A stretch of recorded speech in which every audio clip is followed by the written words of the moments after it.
Le Seigneur bienheureux dit: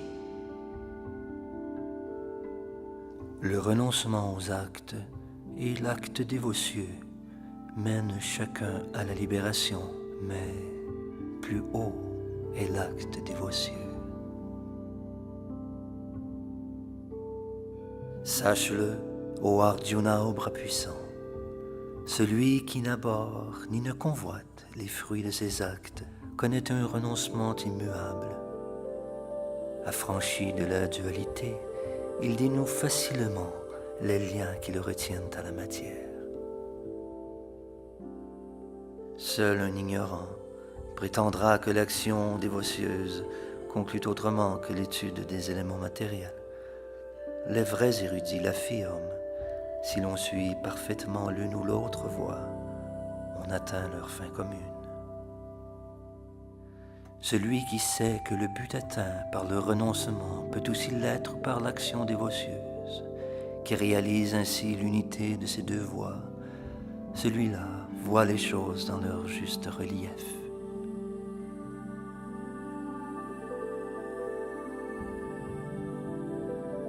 Qui pratique le renoncement, mais ne sert le Seigneur avec amour et dévotion, ne saurait trouver le bonheur, ô Arjuna. Les sages, au contraire, se purifient par des actes dévotieux et atteignent bientôt l'absolu. Celui dont les actes sont imprégnés de dévotion, l'âme pure, maître de ses sens et de son mental, est cher à tous et tous lui sont chers. Bien que toujours actif, jamais il ne tombe dans les raies du karma. Bien qu'il voie, qu'il entende, qu'il touche, sente, mange, se meuve, dorme et respire, celui dont la conscience est purement spirituelle sait bien qu'en réalité, il n'est pas l'auteur de ses actes. De cela, il a toujours conscience lorsqu'il parle, accepte ou rejette, évacue, ouvre ou ferme les yeux. Seuls les sens matériels sont impliqués. Lui-même n'a aucun lien avec ses actes. De même que l'eau ne mouille pas les feuilles du lotus, le péché n'affecte pas celui qui, sans attachement, s'acquitte de son devoir en offrant les fruits au Seigneur suprême.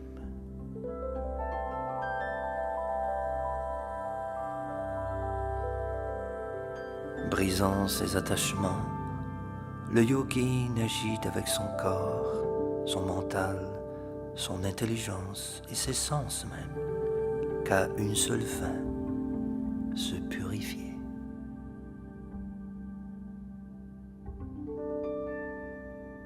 Au contraire de celui qui, sans union avec le divin, convoite les fruits de son labeur et s'enlise ainsi dans la matière, l'âme établie dans la dévotion trouve, en m'offrant les résultats de tous ses actes, une paix sans mélange.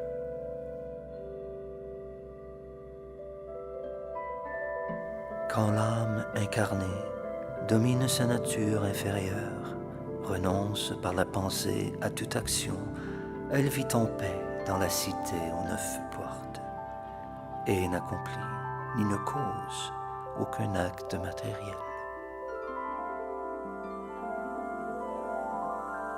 L'être incarné, maître de la cité du corps, n'est jamais à l'origine d'aucun acte, non plus qu'il crée les fruits de l'acte ou engendre l'action chez autrui. Tout est l'œuvre des 3 gunas.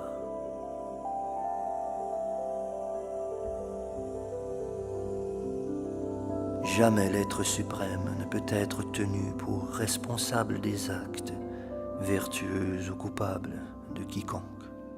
Mais l'être incarné ne s'en égare pas moins, car l'ignorance voile son savoir intérieur. Toutefois, Quand ce savoir qui dissipe les ténèbres de l'ignorance s'éveille en l'être, alors tout se révèle à lui, comme par un soleil levant.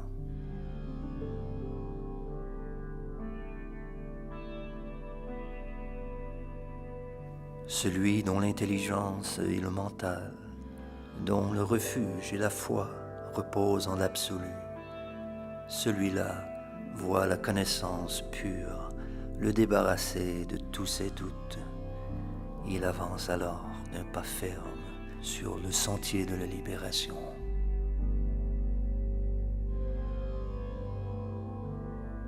L'humble sage, éclairé du pur savoir, voit d'un œil égal le brahmana noble et érudit, la vache, l'éléphant, ou encore le chien et le mangeur de chiens. Celui dont le mental demeure toujours constant a déjà vaincu la naissance et la mort. Sans faille, comme le Brahman suprême, il a déjà établi sa demeure en lui.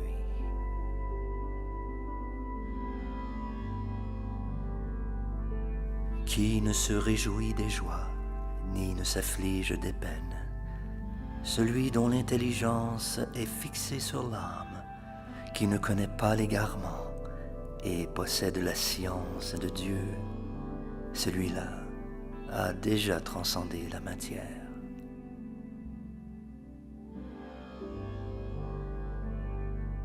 L'être libéré n'est pas soumis à l'attrait des plaisirs matériels du monde extérieur, car il connaît l'extase intérieure. Se vouant à l'être suprême, il goûte une félicité sans borne. L'homme d'intelligence ne s'adonne jamais au plaisir des sens. Il ne s'y complaît point aux fils de Kunti, car ils ont un début et une fin, et n'apportent que la souffrance.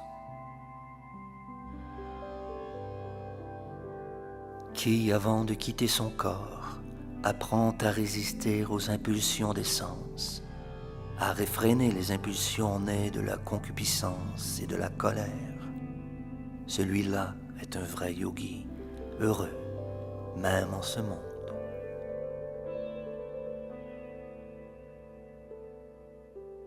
Celui dont les actes, le bonheur et la lumière sont purement intérieurs, celui-là est le parfait yogi. Âme réalisée, libérée, il atteindra l'absolu. Celui qui se situe au-delà du doute et de la dualité, qui est affranchi du péché, qui travaille au bien de tous les êtres et dont les pensées se tournent vers l'intérieur, celui-là réalise l'absolu et atteint la libération. Car elle est bien proche, la libération suprême, pour qui, libre de la colère et de tout désir matériel, a réalisé son identité spirituelle et, maître de lui, s'efforce toujours d'atteindre la perfection.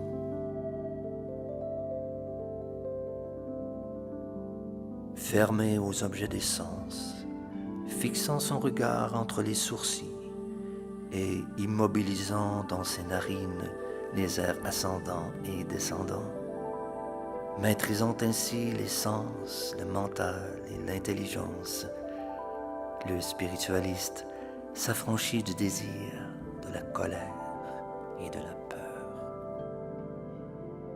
Qui demeure en cet état est certes libéré.